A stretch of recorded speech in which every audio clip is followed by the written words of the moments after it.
The wedding disaster that exposed everything. She screamed, "If you don't uninvite your ex-best friend from our wedding, I'm calling it off." I said, "Then call it off." The wedding was canceled, $30,000 down the drain, and that's when I discovered the real reason she wanted Sarah gone. I'm Marcus, 28, and I was supposed to marry Jessica, 26, last month. We'd been together for 2 years, engaged for 8 months. Everything seemed perfect until Sarah moved back to town. Sarah and I were best friends since childhood. Not romantic, just genuinely close friends. She moved to Seattle for work 3 years ago, but we stayed in touch. When she got a job transfer back home, Jessica seemed fine with it. At first. The problem started when Sarah offered to help with wedding planning.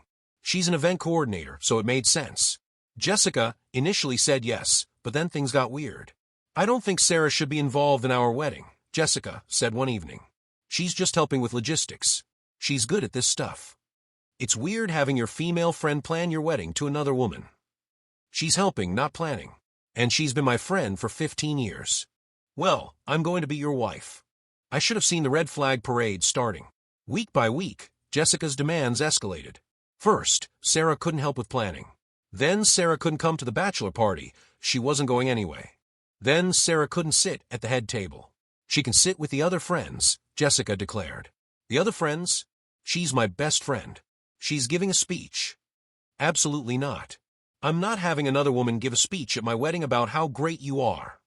It's our wedding, and that's exactly what best friends do at weddings." 2 months before the wedding, Jessica dropped the bomb. "I want Sarah uninvited." "What? No, absolutely not. She's inappropriate with you." "How is she inappropriate? She's married with 2 kids. I see how she looks at you, how you light up when she's around. She's my friend, Jessica. Of course I'm happy to see her. Choose. Her or me." I stared at her. "I'm not uninviting my best friend from my wedding because of your insecurity." "Then maybe we shouldn't get married." "Maybe we shouldn't." I meant it. She didn't think I did. Jessica moved out that night, expecting me to chase her and apologize. I didn't. Instead, I called Sarah. "She wants you uninvited from the wedding." "Marcus, if it'll make things easier, I don't have to come." "No. If she can't handle me having female friends, we have bigger problems." The next morning, Jessica's mom, Patricia, called. "You need to fix this. Jessica's heart is broken. Jessica created this problem. Sarah is obviously in love with you. Any woman can see it. Sarah is married, happily, to someone else. Jessica knows what she saw." What Jessica saw, I later learned, was Sarah hugging me goodbye after a planning meeting. A normal, friendly hug that lasted maybe 3 seconds. Week 1 of the breakup was quiet. I figured Jessica was processing. Week 2, the family mobilized. Her sister Emma started texting, "You're throwing away the perfect woman over some friend who's probably secretly in love with you." Her brother Jake called, "Dude, just uninvite the girl. Keep the peace." Her dad even tried, "Son, sometimes we have to make sacrifices for love." Everyone had an opinion about my friendship with Sarah. Nobody asked about Jessica's controlling behavior. Then Sarah's husband Tom called me. "Hey, I heard about the wedding situation. That's rough, man. Jessica thinks Sarah has feelings for me." Tom laughed. "Sarah? Dude, she talks about you like you're her annoying little brother. Always has. That's what I tried to tell Jessica. Listen, if it helps, Sarah and I will both skip the wedding. We don't want to cause problems. The wedding's off. I'm not marrying someone who tries to control my friendships." 3 weeks later, Jessica called. "I'm ready to talk." We met at a coffee shop. She looked like she'd been crying. "I miss you," she started. "I miss you too. I've been thinking. Maybe I overreacted about Sarah. Maybe. Okay, I did. But can you understand why I was upset? My fiancé having a close female friend is hard. Is it? Tom doesn't seem to have problems with it. Tom's different. Or maybe you're insecure and trying to isolate me from my friends." She started crying. "I just want to be the most important woman in your life. You would be, as my wife. That doesn't mean I can't have other people in my life. So we can get back together? Can Sarah come to the wedding?" Long pause.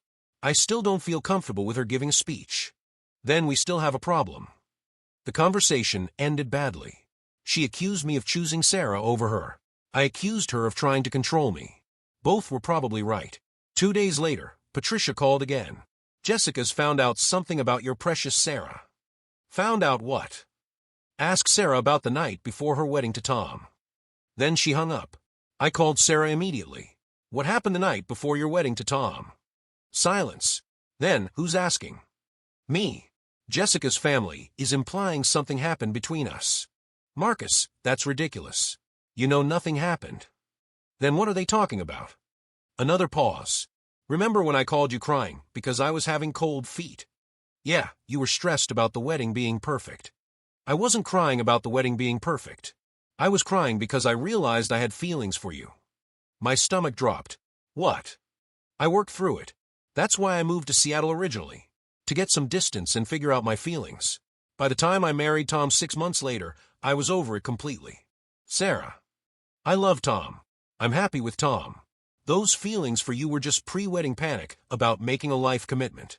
They weren't real. But they existed. For like 2 weeks, 3 years ago, before you even met Jessica. Did you tell anyone about this? Just my sister, who apparently has a big mouth. Jessica's cousin was married to Sarah's sister. Small-town connections. The next day, Jessica showed up at my apartment. So I was right. You were right that Sarah once had feelings for me 3 years ago, before I met you, which she got over and moved across the country to deal with. She's still in love with you. She's married to someone else and happy about it. People don't just get over feelings like that. Some people do. Healthy people do. I can't marry you knowing she'll be there. Then don't marry me. This time, I meant it completely. And she heard it. Jessica left. No drama, no screaming. Just left. The next week was hell. Wedding vendors to cancel, deposits to lose, guests to notify. $30,000 down the drain between both families. But here's what I learned during cancellation calls. 3 different vendors mentioned they were relieved not to work with Jessica.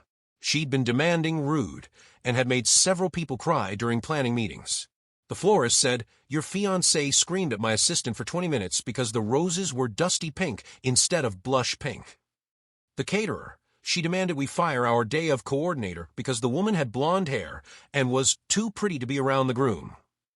The photographer, she wanted to approve every female wedding guest's outfit to make sure no one would look better than her in photos.